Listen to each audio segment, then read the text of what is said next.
Samantala, kaugnay ng nagbabadyang hagupit ng Bagyong Nando, alamin po natin ang mga ginagawang preparasyon ng pamahalaan sa mga lugar na maapektuhan ng bagyo. Makakausap po natin ngayon live sa telepono si Junie Castillo, ang tagapagsalita ng Office of Civil Defense. Magandang gabi po, Sir Junie. Si Patrick De Jesus po ito ng PTV Ulat Bayan Weekend. Sir, kamusta? Magandang gabi pa. Magandang gabi, Patrick, at magandang gabi po sa ating mga tagapanood. Yes, Sir Junie, kamusta po ang mga naging paghahanda natin sa Bagyong Nando?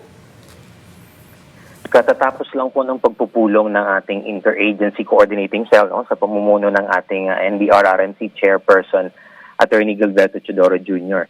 Kasama po dito sa pagpupulong na ito ang iba't ibang ahensyang kabilang sa ating response clusters. Ganun din po yung mga OCD Regional DRRM Council Chairpersons natin sa lahat po ng rehiyon sa ating bansa.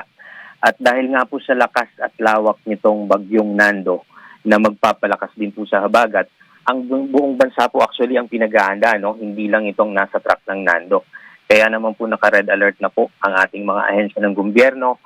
Nakahanda na po yung ating mga resources, mga pagkain, mga non-food items, tulad ng mga hygiene kits, mga gamot, at maging yung mga tauhan din po ng ating mga response agencies ay handa pong rumusponde at tumugon sa pangangailangan ng ating mga kababayan.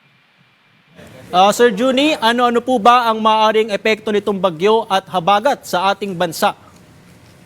Opo, yung mga direct hit po, ang una po talagang babantayan nito, siyempre yung lakas ng hangin, yung mga nasa baybaying dagat po, yung storm surge din, at saka yung ulan po, yung bigat ng ulan na pwedeng ibagsak.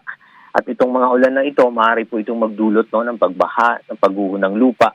At ganoon din po yung mga malalakas na alon sa karagatan. Yung habagat naman po, ulan pa rin yung ating tinitingnan doon na maaari pong magdulot ng mga flash floods, mga pagbaha. At saka ganoon din po yung pagguho ng lupa.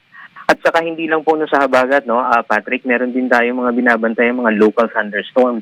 Katulad actually nung nangyari dun sa Valencia City, sa Bukidnon, merong buhawi and then biglang nagdala ng malakas na ulan.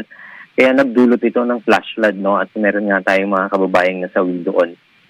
Yan po, sir, nakikita natin sa satellite image, napakalawak po nitong Bagyong Nando. So ano-ano po yung mga lugar na tinitingnan nating maaaring ulanin, bahain o maaari pong magkaroon ng pagguho ng lupa? At kailan po ito maaaring maranasan? Tama, Patrick, dahil sa lakas at lawak at sa pagpapalakas sa habagat, ang pinaghahanda po natin ay hindi na lang itong nasa northern at central Luzon, kundi buong bansa na po. Kaya nga kanina buong rehiyon po ang pinulong ng ating NDRRMC. Meron pong listahan ng mga barangay sa buong bansa na ipinalabas po ang ating DENR Mines and Geosciences Bureau. Ito po yung mga Geohazard Threat Advisory para dun sa mga lugar. Barangay po yung listahan, Ito yung mga rain-induced landslide, maaaring magkaroon ng pagguho ng lupa at saka pagbaha, Sa kabuuan po dun sa listahan na yun, sa buong bansa, ang nandun ay 2,741 na mga barangays. And then meron din po kabilang yung Metro Manila, kung saan meron namang 939 barangays dito sa Metro Manila, ang kasama po dun sa listahan na yon na uulanin din po. Kung kailan po, meron na po dito sa mga ibang lugar na ito, na simula mamayang gabi ay uulanin na rin. At ganun din po bukas, hanggang bukas ng hapon at gabi, at lalo na po yung sa Lunes, at maaaring magtagal din po hanggang sa Martes po ay uulanin po ang mga lugar na ito. Sa atin po mga lokal na pamahalaan, ano po ang direktiba at paalala ng National Interagency Coordinating Cell and Response Clusters? Opo, doon sa ating mga lokal na pamahalaan, katulad ng nabanggit kong listahan, ipinadala po ito sa mga local government units natin. And then makikita rin po ang kabuang listahan na ito sa website po ng mgb.gov.ph. Ganon din dito sa OCD website, Facebook page po, yung Civil Defense PH.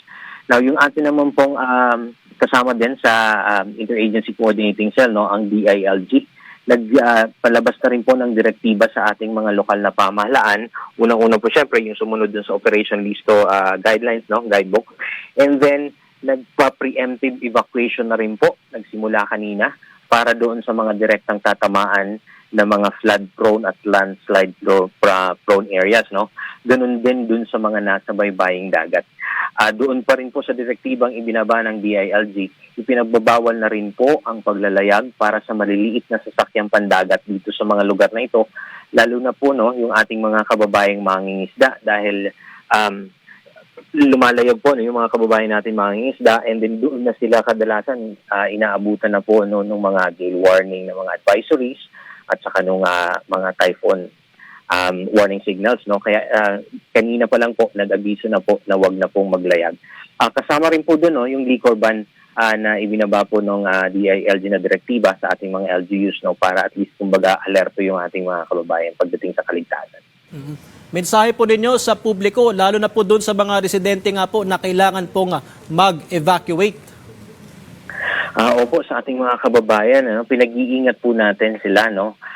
Kung nasa listahan po tayo ng mga barangay na iyon na flood and landslide prone area, lalo na po no, sa ating mga kababayan, mga vulnerable population, no, sa mga nakatatanda, sa mga bata, no, yung mga may kapansanan nating mga kababayan, no, mag-ingat po talaga tayo, makinig po tayo sa mga abiso at sasabihin ng mga local authorities kung kinakailangan pong lumikas papunta sa mas ligtas na lugar. Sumunod po tayo. Then mag-ingat po tayo dun sa mga nabanggit na epekto nitong mga nararanasan nating weather systems po. Okay, maraming salamat po, Sir Juni Castillo, tagapagsalita ng Office of Civil Defense.